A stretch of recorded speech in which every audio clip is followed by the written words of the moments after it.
At the wedding, Jack's secretary replaced our photos with theirs. I became the laughingstock of the entire event. Yet Jack defended her. She was just joking. I had given him 3 chances. This was the last. I smiled faintly and said, "Fine, no wedding."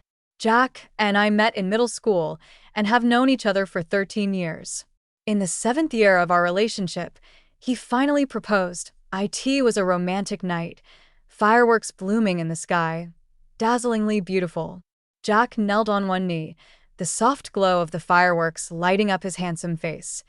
"Ivy, may I become your family?" I was moved to tears. Those words, I had waited 7 years to hear them. Because of that, I placed great importance on our wedding a month later. I took half a month off work to oversee every detail, painstakingly preparing the wedding of my dreams. However, on the wedding day, the big screen didn't play the video I had spent 3 nights editing. Instead, it showcased photo after photo of him and his secretary, Mary, skiing on snowy mountains, surfing on ocean waves, bungee jumping off cliffs. Together, they conquered one extreme sport after another. Anyone would say they were a perfect match, but I have no family and few friends. Most of the guests were Jack's relatives and friends. Someone was the first to ask, "What's going on? That woman doesn't look like the bride, does she?" This single sentence was like a stone thrown into a pond, stirring up waves of heated discussion. Curiosity, gossip, and mocking gazes all landed on me. Dressed in my wedding gown, I stood blankly in front of the screen, searching for Jack. He was with Mary, a look of surprise on his face. When our eyes met, he instinctively stood in front of her. I froze. At that moment, something inside me began to quietly rot. Jack and I first met in 8th grade. Given his family status, he shouldn't have transferred to an ordinary middle school in a small, backward town. After getting to know him, he told me it was because of a fight that he was sent to live with his grandmother in the town. She was the only one unwilling to move to the big city, and he respected her deeply. Before Jack arrived, I didn't have any friends. My responsibility was taking care of my younger brother. That I in 7th grade, I had planned to hang out with new classmates one Saturday. But my mother ran into us on the street and flew into a rage, storming up to hit me.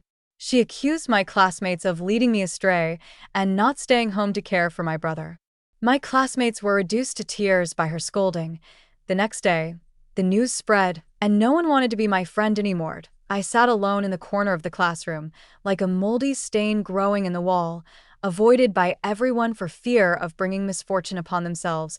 Only Jack, carefree and bold, tossed his backpack onto my desk. From now on, I'm sitting here. Desk mate, let's get along. Jack feared nothing, always exuding an air of confidence that made it seem like he could shoulder anything, even the collapse of the sky. Before the high school entrance exams, I was downcast. Knowing these were my last days at school, my parents had already decided. As soon as I graduated, they would send me to work in a factory run by an acquaintance, so I could help save money for my brother's house and future marriage. Jack thought I was just stressed about exams and tried every way to cheer me up. Desk mate, you're top of the class. Getting into the best high school in the city is a sure thing. What are you worried about? One day, I couldn't hold it in anymore and cried, telling him I wouldn't be able to continue my education. Jack was silent for a long time. Then he patted my head and gave a cheerful laugh. "With me around, you'll definitely go to school?" He begged his father, promising to study hard in high school in exchange for my freedom to study. The price was 500,000 yuan paid to my parents. When I received the admission letter to the best high school in the city, I told him solemnly, "No matter how far you go or how much you mess up, I'll always forgive you." Jack dismissed it. "Don't be ridiculous. I'd never hurt you." He attended an international high school in the same city and often came to find me. His friends would tease us, and I'd blush, unable to respond. One day, as he walked me back to my dorm, he suddenly asked, "What do you think about what they're saying?" I was momentarily confused. "What do you mean?" He scratched his head nervously, looking like a flustered monkey. "I'm so good to you. What do you think I mean?" I mumbled softly, "I'm good to you too. What?" Embarrassed, I quickened my pace. "Let's talk about it after graduation." Jack caught up, grinning like an idiot, his steps light and happy. You said it, don't treat anyone else well. After the college entrance exams, we naturally started dating.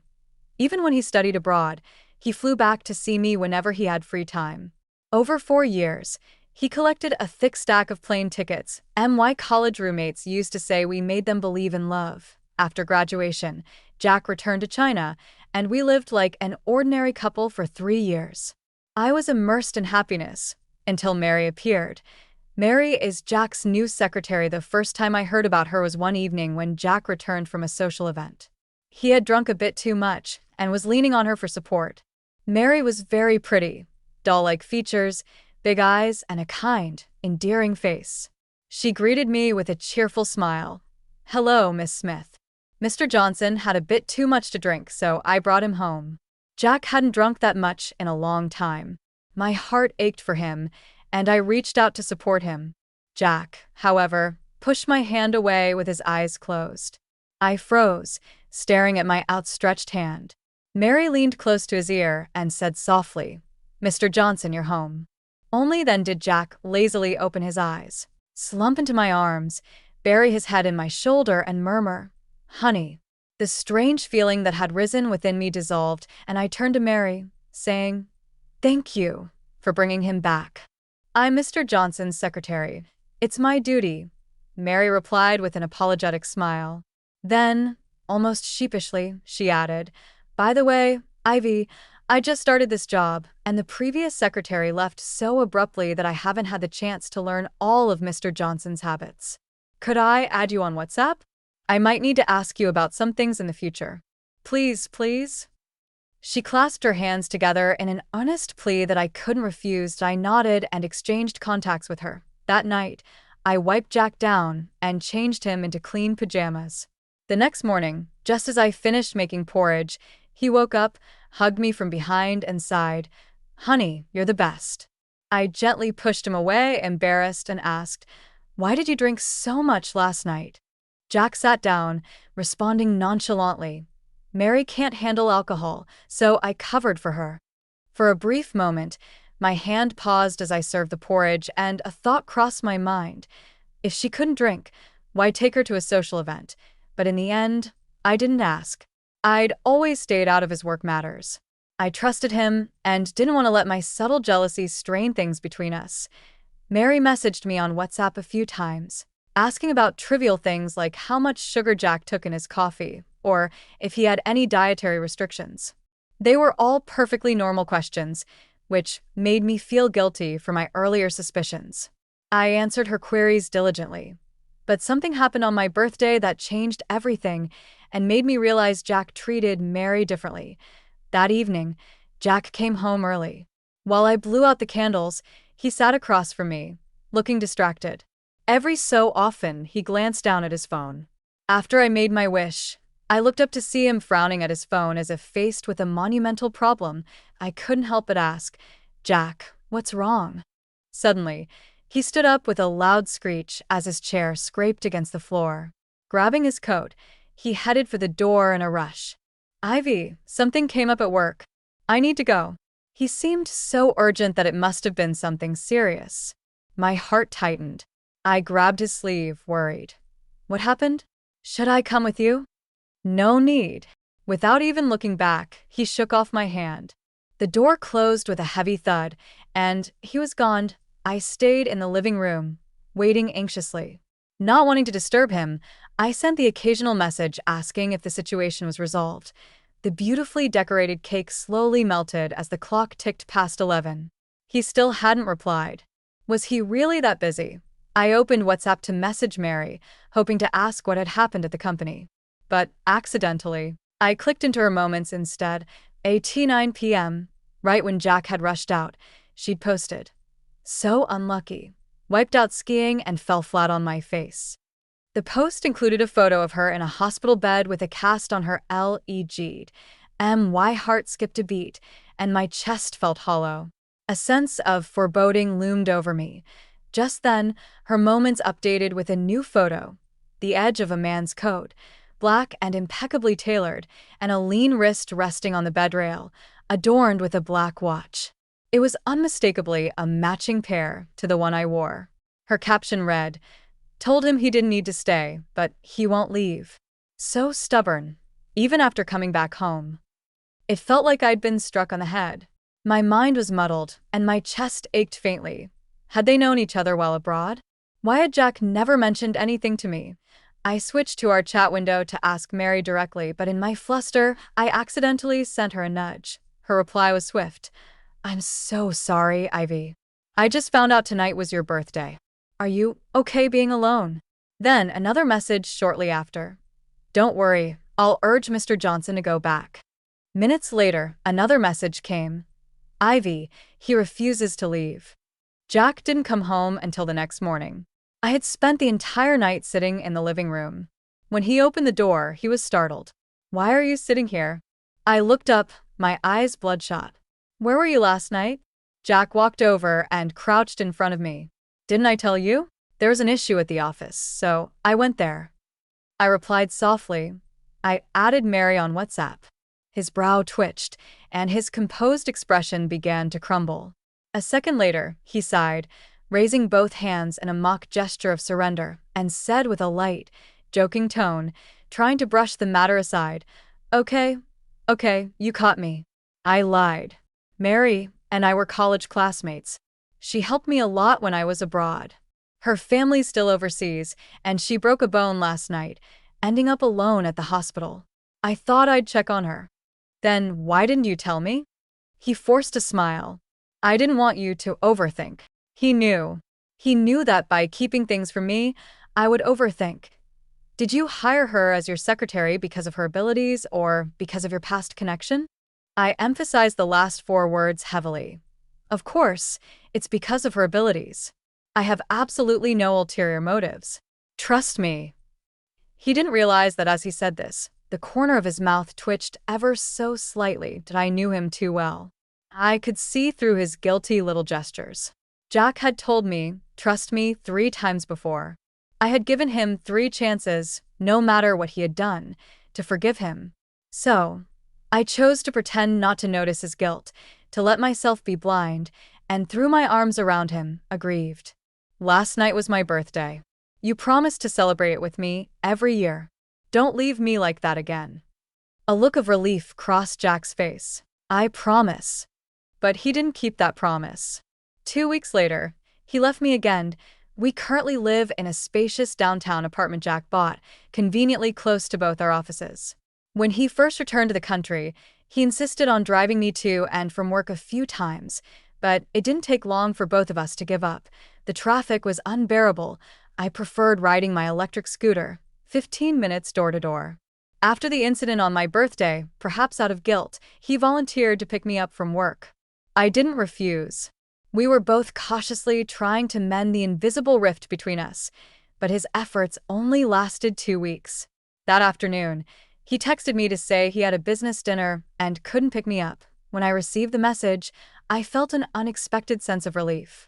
Even if it meant riding home in the rain with my raincoat on, it was better than sitting in the confines of the car, both of us silently avoiding the elephant in the room. His attempts to make up for things made me uncomfortable. It was a constant reminder that he had, at one point, chosen someone else over me. That day, as I was leaving work, my boss called out to me. He had transferred to our office a month ago. Compared to my previous manager's humor and warmth, he seemed much more reserved and composed. We joked in private about how he smiled fewer than 10 times in a month.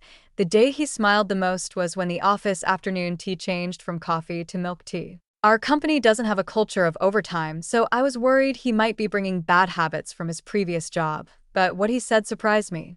"Is it your boyfriend who's been picking you up recently?" I didn't like discussing personal matters with colleagues, especially with my direct superior. I answered tactfully, "That shouldn't have any impact on my work, right?" James nodded, and then turned his phone to show me a photo. "It doesn't. But coincidentally, I know Jack. I'm his senior, and we once went skiing together." The picture caught me off guard. It showed a man and a woman in an intimate pose. Both were wearing matching ski outfits. Jack had Mary in his arms, his face lit up with a carefree grin, the kind of youthful confidence he used to exude. The two of them looked for all the world like a sweet couple. Then what was I? A joke. A wave of immense sorrow engulfed me, making it hard to breathe. My hands clutched the photo tightly as my body trembled uncontrollably. Outside the floor-to-ceiling windows, the sky was overcast, pressing down heavily as though this was how close they had been. Out of my sight, it made all my self-deception and willful ignorance over the past weeks seem utterly ridiculous. James gave me a slightly pitying look. They were quite close during their sophomore year. I'd heard Jack had a girlfriend back home, but I didn't know it was you. My voice was hoarse as I asked, "Why are you telling me this?" He could have pretended not to know anything. I'd seen others do that. Friends who turned a blind eye when someone cheated, forming an unspoken men's alliance.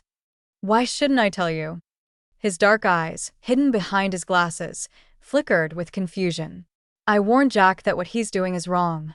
Seeing my silence, he looked a little regretful and frowned slightly. Should I not have said anything? No, I appreciate it. Could you send me the photo? He tapped his phone and sent it over, adding without looking up, "Don't let this affect your work." While waiting for Jack to return, I thought back to our 4 years in college, wondering if there had been any clues of his divided attention. There were, but I never considered them that way. I trusted him with all my heart. When he first went abroad, he carried my class schedule and called me whenever he had a free moment. He could turn the smallest, most trivial thing into a lively story. But at some point, our conversations grew shorter and less frequent. When he came back to visit, we often sat in awkward silence, struggling to find something to talk about for even an hour. At the time, I felt anxious. I questioned whether our vastly different experiences had eroded our shared topics of conversation. Could we still make it as a couple? When I voiced my worries, Jack reassured me that simply sitting together in silence was happiness enough, but sometimes I'd wake up in the middle of the night and see him grinning at his phone, lost in some conversation. Once, when his school had a shooting incident, I saw the breaking news on my phone during an early lecture. Panicked, I rushed out to the hallway to call him. It was around 9 p.m. where he was, but Jack didn't pick up. I was so scared, conjuring all sorts of worst-case scenarios in my head, that I curled up in a corner crying while frantically searching for emergency visa procedures. An hour later, he finally answered, sounding groggy. He assured me he was fine, that he'd just been asleep, and hadn't wanted to worry me by telling me about the incident. After he hung up, I felt a strange sense of emptiness. Early on, he'd call me for half an hour to complain about a minor oil burn while cooking. When had I stopped being the person he wanted to share everything with? I hadn't even considered if the sound of running water in the background meant anything. Jack came home late that night. When our eyes met, he seemed to sense something and instinctively took a step back, a motion that cut through me like a knife. Realizing how strange his reaction must have seemed, he pressed his lips together and pretended nothing was amiss. "Why are you still up?" he asked. "Who did you take to the dinner tonight?" I asked, my tone calm but pointed. Jack's frustration was immediate. "You're overthinking again. Am I imagining things? Or are you just feeling guilty?" I countered, pulling out the printed photo and placing it on the table. His eyebrows shot up as he snatched the picture. "Where did you get this?" I wanted to laugh but couldn't. "Does it matter?" His first reaction was to question, not to explain. Jack rubbed the back of his neck, awkwardly saying, "It's just a photo. Why are you making such a big deal out of it? If I had taken a picture like this, cuddled up with a guy during college, he didn't even let me finish." His face darkened as he barked, "Impossible." His chest heaved with anger. It was only hypothetical, yet he was livid. The double standard couldn't have been more glaring. You clearly care when it's me. So why did you do it? Or was it because you were dating her back then? I asked, my voice steady but sharp. "Stop talking nonsense." Jack snapped, his frustration boiling over. "It's just a picture. Is it worth this?" That day, there had been a shooting, and we were all stressed. She comforted me and invited me to go skiing. There were a lot of people there. I just happened to be close with her, so we ended up in the same spot. "If you were stressed, you could have told me," I said quietly. Jack shot back without hesitation. What's the point of telling you? Could you have come to see me? You're always busy, busy with your studies, your work, earning your little bit of money. Where do I rank in your life? If I told you, would you even care? I stared at him, stunned, unable to believe those words had come from his mouth. I thought he understood. I was working so hard for our future. I wasn't like him. I had no fallback. I couldn't afford to stop moving forward.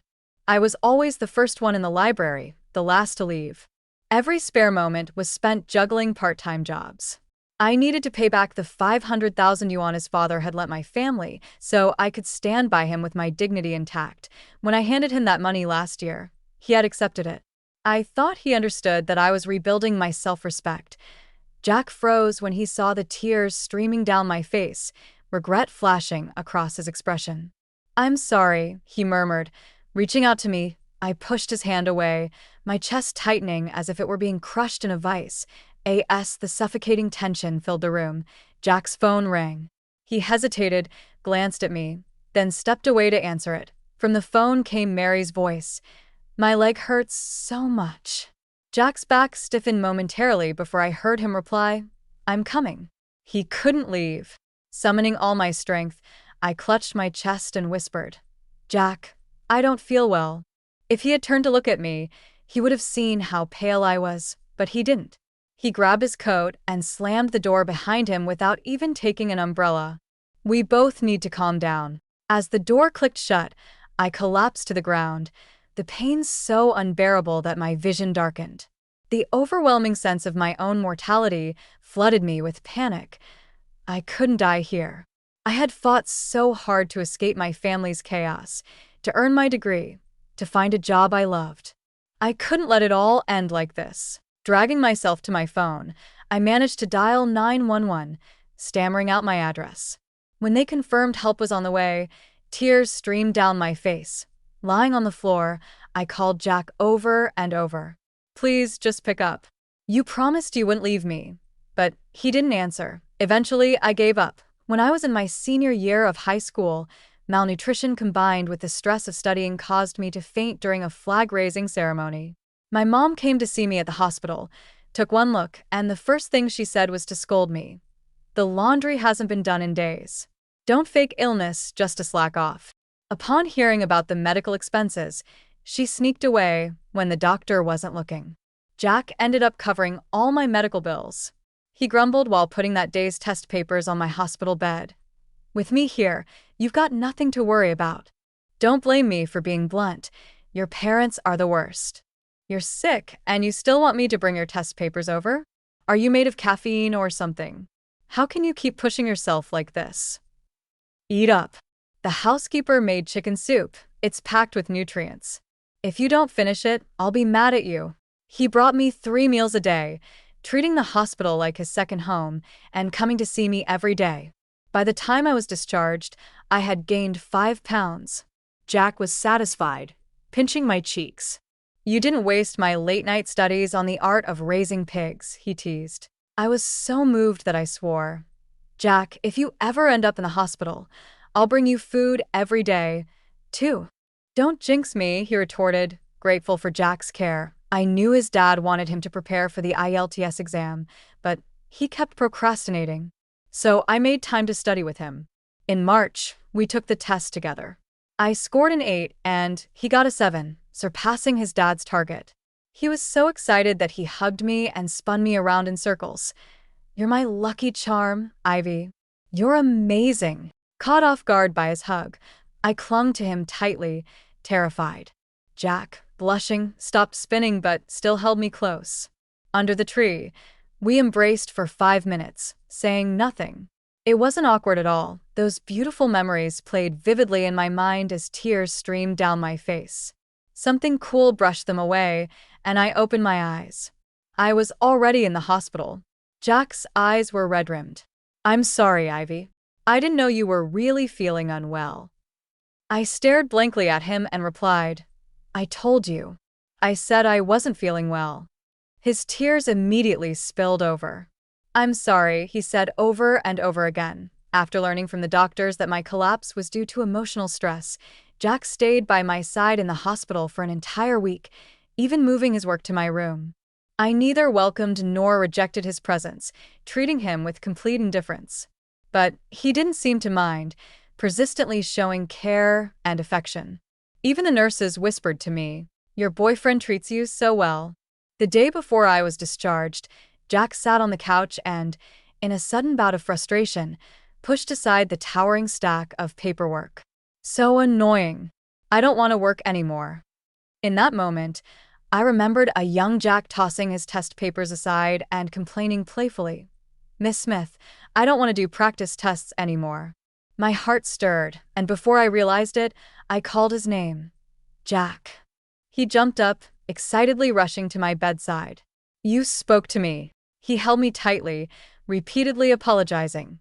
"I'm such an idiot. I shouldn't have kept things from you. Mary and I are just friends. I don't like her. I only like you. Don't worry. I've fired her. I promise there won't be any contact between us anymore. I should never have doubted your love for me. How could I not know that I'm the one you love most? Can you forgive me?" He cried as he spoke, looking truly repentant. Could someone love two people at the same time? When he held her so intimately in that photo, was there truly no spark of emotion? I let him hold me tightly and whispered in his ear, "This is the second time." "The second time for what?" he asked, confused. "Nothing." I said, "Okay." Jack cupped my face, his eyes sparkling. "Ivy, I just want to be with you. No one is more important than you." The day after I was discharged, he proposed to me. I said yes. But strangely, as I accepted the ring, beyond feeling happiness, I also felt a curiosity. Was his proposal out of genuine love, or was it out of guilt and a desire to make amends? When Mary appeared at our wedding, I finally understood the answer. Guilt never lasts long. I tore off my veil and walked toward Jack, step by step. "What's going on, Jack?" She said she wanted to see our wedding, so I sent her an invitation, Jack said, his lips twitching slightly. Still, he chose to stand between Mary and me, blocking my view of her. "Don't be mad, Ivy. She's just joking around. Let's continue the wedding, okay?" How did Mary know about our wedding? It was obvious that Jack had continued contacting her behind my back. I wasn't sad. Instead, I felt an overwhelming sense of relief and freedom. I placed the veil, carefully selected after comparing dozens of wedding boutiques, into Jack's hands and smiled. "Go on. I'll leave the venue to you too." Mary's eyes briefly flashed with triumph before filling with crocodile tears as if I had wronged her. "Sister Ivy," she whimpered. "Johnson said he was worried the wedding would be boring, so I only played some of our old photos to lighten the mood."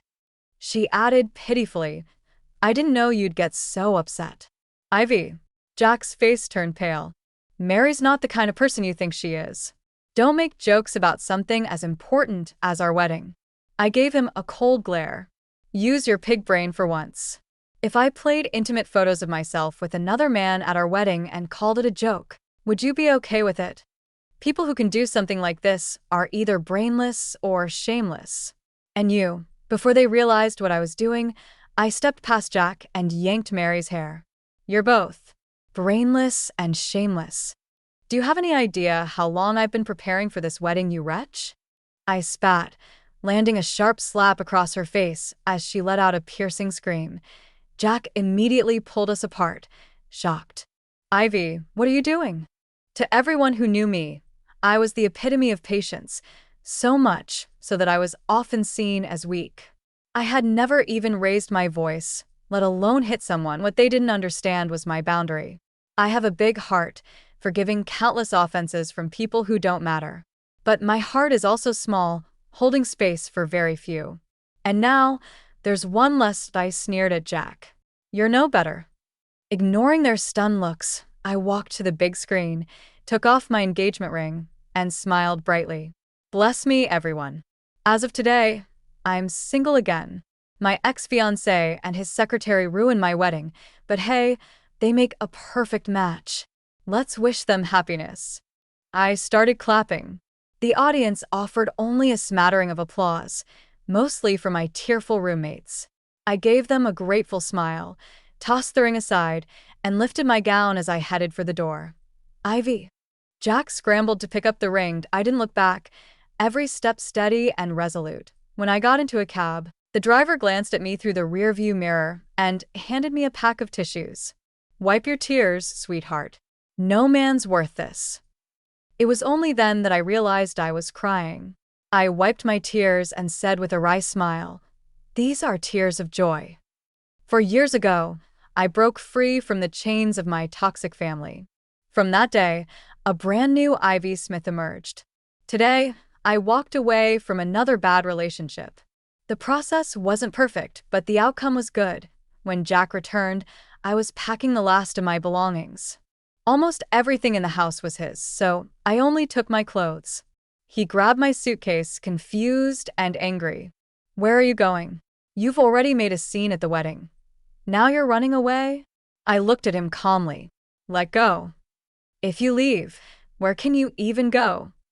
That's none of your concern. I've already rented a place." His eyes widened. "When?" "The day after my birthday." Without hesitation. The day he left me to spend the night at the hospital with Mary. That morning, I took leave to view apartments, signed a lease at noon, and returned to work in the afternoon. I hadn't planned to tell him. Maybe deep down, I knew this day would come. Jack was utterly stunned, his face a mix of hurt and confusion. "Why?" I looked around the apartment we'd shared for 3 years, every corner filled with memories. The cozy living room, the spotless kitchen, the soft carpets, all lovingly cared for by me. They told stories of happiness, now past. This place doesn't feel like mine anymore. Jack's face darkened, and in a fit of impotent rage, he punched the wall. "All this over a joke. You're leaving me for that." "A joke," I repeated coldly. "When your first instinct was to defend her, you used up your last chance." He didn't understand. She's always been playful, even while studying abroad. This time, she went too far. "If you don't want to see her again, I'll block her, okay?" Desperate, he grabbed his phone and opened Mary's chat. I caught a glimpse. They had been messaging just moments before he entered. Realizing the blunder, he stiffened but pressed on, deleting Mary from his contacts and adding her to the blocked list right in front of me. Then, as if seeking a reward, he handed me his phone. "See? I've cleaned everything up." I didn't take it, shaking my head. "It's no longer relevant, Jack. Maybe you didn't grasp what I said at that ridiculous wedding, so let me make it clear now. We're done. Thankfully, we never got married." That last remark hit him like a death blow. His eyes reddened as he clung to my suitcase. "Ivy, isn't this our home? Are you really going to leave me all alone? Didn't we promise to always be together, even through 4 years of long distance?" I didn't want to prolong the argument. I pried his hand off the suitcase, accidentally yanking his watch, which fell to the ground and shattered. "Jack, be a decent person and stop reminding me of your years-long flirtation with Mary. I've already been a fool once." "Do you hate me?" "I don't hate you, Jack. I just don't have any expectations of you anymore. I can't trust you not to abandon me again or turn me into the common enemy between you and her." I took a deep breath. "More importantly, the thought of you doing it again doesn't even hurt me anymore." I smiled mockingly. "What do you think that means?" He understood. It meant I no longer loved him. We were truly over. He let go, his eyes filled with despair and a silent plea. I spent half a day cleaning up my rented apartment. The next day, I walked into work with a radiant smile. While delivering documents to James, his gaze landed on my now empty ring finger, lingering for a moment. Then, withdrawing his gaze, he said slowly, "There's an opportunity to work abroad next month. Our department has 2 slots. I've recommended you. You can think about it." "Work abroad?" The sudden news caught me off guard. "When did you recommend me?" "Last week." "Oh." To my surprise, he flashed me a smile, gentle and even a bit kind. "Close the door on your way out." "Thanks." Closing the door behind me, I felt like I was dreaming. It was the first time James had ever smiled at me. I'd thought he was a cold and indifferent boss. Some time ago, he noticed the engagement ring on my middle finger and, without saying a word, frowned deeply. His eyes reflected regret, as if silently asking, What's wrong with you? Why would you do this to yourself? From that day forward, he hadn't smiled at me once. We had secretly nicknamed him the Stoic, I and the calm routine of my new life. Jack was the only lingering annoyance. He called incessantly, and I blocked number after number. When that didn't work, he started sending long, apologetic messages. After days of ignoring him, he showed up outside my office building, clutching a large bouquet of flowers amidst the bustling crowd. When he saw me, he beamed and stretched out his hand. Ivy, the watch is fixed. That watch was the cheapest thing Jack owned. I had saved up from part-time jobs in my first year of college to buy him the most expensive birthday gift I could afford. He had worn it for 7 years. When friends teased him for wearing such a cheap watch, he had immediately scowled, saying, "This is the most precious thing I own." It had silenced the teasing, and yet, this was the same man who wore my watch while spending an entire night taking care of Mary. Did he check the time that night? Did he think of me waiting for him at home? I pursed my lips. It has nothing to do with me anymore. Neither does anything else about you. I hopped on my e-bike and sped away. Jack, born with a silver spoon in his mouth, had lived a charmed life. Perhaps the only challenges he'd ever faced had come from me. When he refused to give up, he enlisted outside help. When I received a text from Mary, I laughed out loud in disbelief. The audacity of these two. I decided to see what she was up to at the cafe. Mary wore a pitiful expression. Jack asked me to come and explain our relationship, she said. Ivy, there's really nothing between us. Jack only hired me because we're former classmates, and now I've already left the company. She dabbed at her eyes with a tissue. I know I went too far at the wedding. I'm sorry. It was a stupid joke. Please forgive me and forgive Jack. I'll do whatever it takes to make things right. Tears began streaming down her face, a classic damsel act. But I wasn't moved. Anything? I asked, leaning forward. Would you kneel? She froze, and after a long pause, she put on a self-sacrificing look. If that's what it takes for you to forgive Jack, then I will. Before I could say another word, Jack's voice came blaring from Mary's phone on the table. Ivy Smith, that's enough. Do you really have to push things this far? Catching the triumphant glint in Mary's eyes, I realized this was a setup. I crossed my arms. She's the one who said she'd do anything. I'm just naming a condition. Why are you so upset? If there's no sincerity, why ask me here? Mary, feigning urgency, interrupted with mock sincerity. Don't fight because of me. Fine, I'll kneel. She hung up the phone and prepared to act the martyr that I smirked. Congratulations, I said dryly. Jack still can't bear to let you go. Mary's face lit up with smug satisfaction. See? I win. Jack still cares about me. I tilted my head. Why would I compete with you over a man I don't even want? Her face darkened. You're just bitter because you can't have him. I laughed. If Jack truly couldn't bear to let you go, why did he make you leave the company? Mary, undeterred, gloated. Oh, he didn't tell you? Jack knows I love fashion design, so he set up a studio for me. I felt a chill. No wonder she looked so proud. Facing such blatant mockery, who wouldn't laugh? After all, sitting across from her was the real fool. Her voice turned sweetly condescending. And surely, you don't actually think we're just friends, right? You know, on the night of that shooting incident when you called him, do you know what we were doing? I stared at her. We were having the time of our lives, she said with relish. I told him not to answer, and he didn't. Wasn't that the night your parents came to your school demanding money? Didn't they plan to kidnap you? You should thank me. If I hadn't made Jack so happy, he wouldn't have felt guilty enough to come back after our ski trip and end up saving you. She batted her lashes. Poor thing. Even your own family doesn't love you. Disgusting. So utterly disgusting. How could someone be so vile? That was my 3rd year in college. After that incident, I made up my mind. With the independent household registration book in hand, I changed the name that had followed me for 21 years, one devoid of any blessing, to Ivy Smith. Ivy, I wanted to be the son of my own spring. Jack stood by me, encouraged me, and supported me through it all.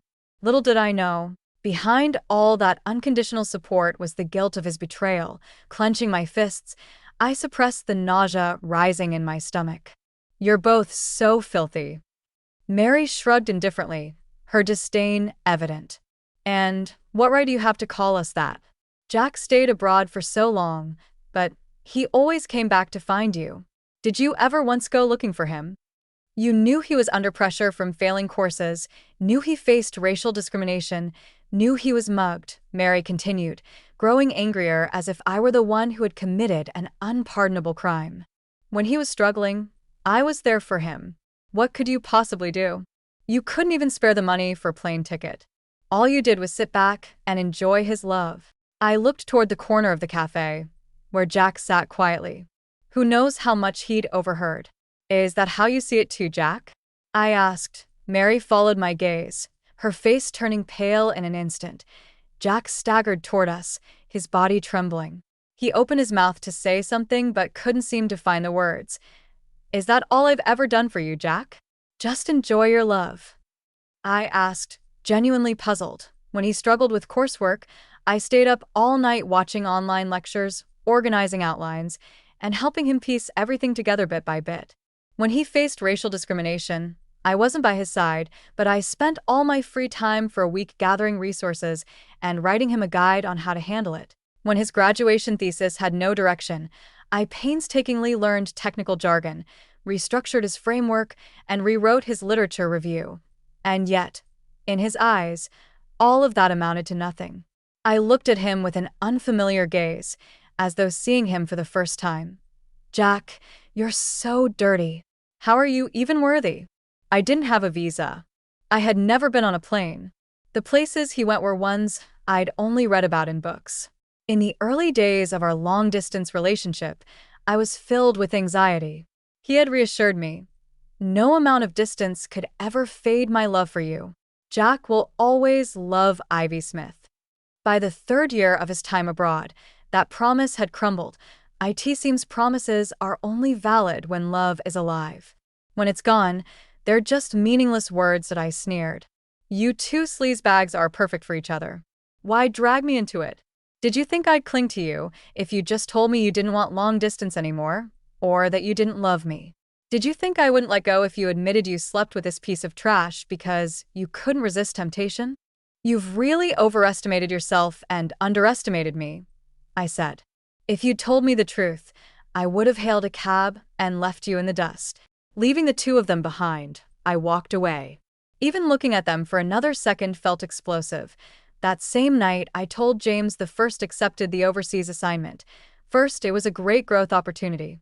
Second, Jack and Mary had polluted the air in the city. I needed to get away and breathe fresh air. While I was busy applying for my visa, I heard from friends who had attended that wedding that Jack and Mary were fighting. Jack was demanding she return the $1 million he'd invested in her studio and was threatening legal action. Mary didn't have the money and resorted to crying, making a scene, and threatening self-harm. BY writes, her family's financial situation should have been decent enough to support her studies abroad. I asked a friend, who clarified my doubts. It was her ex-boyfriend who paid for her education overseas. He had money to spare and didn't think much of it. Before their wedding, however, he found out Mary had been cheating on him with Jack during their university days.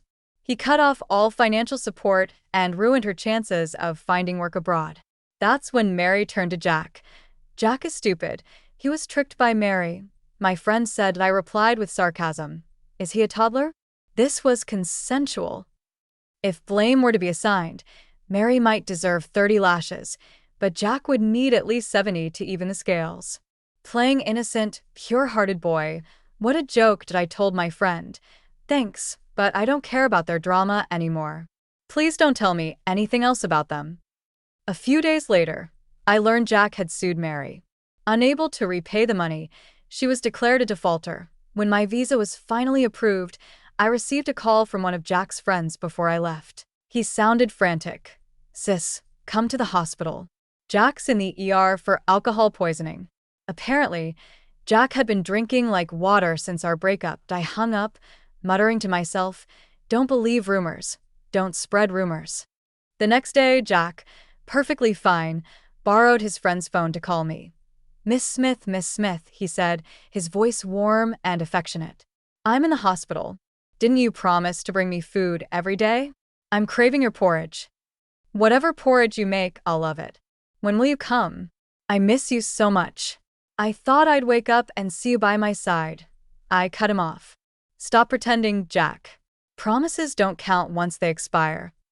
There was a long pause before he choked out. You're not going to forgive me, are you? You shattered my belief in love, I said with a sigh. And besides, I'm leaving. An announcement urging passengers to board played in the background.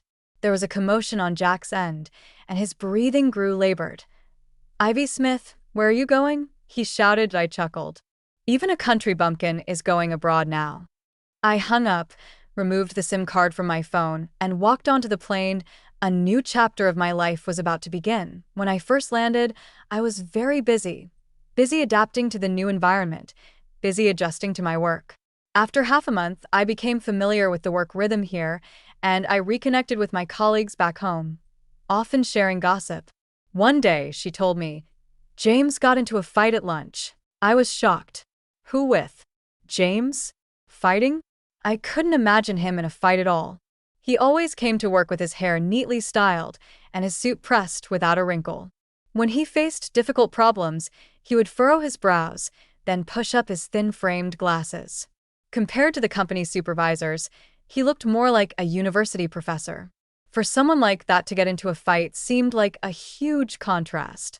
My colleague gasped, Your ex-boyfriend. I was taken aback. Huh. My colleague said, It seems like they know each other. When they were fighting, I heard your ex-boyfriend call him a homewrecker, and the supervisor shouted, You don't deserve her. She paused, her voice filled with excitement and gossip. That her? Is that you? You're crazy, I exclaimed. My colleague hesitated. Well, I guess it doesn't look like it, haha. That night, I lay in bed, tossing and turning. Did James get into a fight with Jack over me? I shuddered. It was more likely that he just hated Jack. After all, Jack was so annoying that I spent 2 years at the branch office here. On the same day, I received the notice to return to my home country, along with an email congratulating me on my promotion. After returning, I finally had my own office. I caressed the leather armchair, and a grand plan began to form in my mind. 3 years to become a general manager, 5 years to be promoted to CEO, and then marry a rich and handsome man. Someone knocked on the door, interrupting my ambitious daydream. I cleared my throat and said, Come in. The new department manager opened the door, rarely showing a smile. Long time no see. The afternoon tea today is milk tea. In the 6th year after graduation, I bought a 2-bedroom apartment. Leaving the sales office, I saw a little kitten at the door, its tail raised and meowing loudly. It was about 2 months old, wet, with pale yellow fur sticking to its skin, small and thin. I felt sorry for it and wiped its body with tissue, waiting with it for 2 hours. Its mother never showed up. I extended my hand and softly asked, Do you want to come home with me? A miracle happened. It meowed as it crawled toward me, its tail high in the air, its meow sharp and high-pitched. Then it lay on my shoes, playing with my shoelaces. Its little head wobbled. My heart instantly melted into a puddle of water. I wrapped it in my clothes, picked it up, and gently touched its little nose. You don't have a mommy or daddy, and I don't either. Let's keep each other company from now on.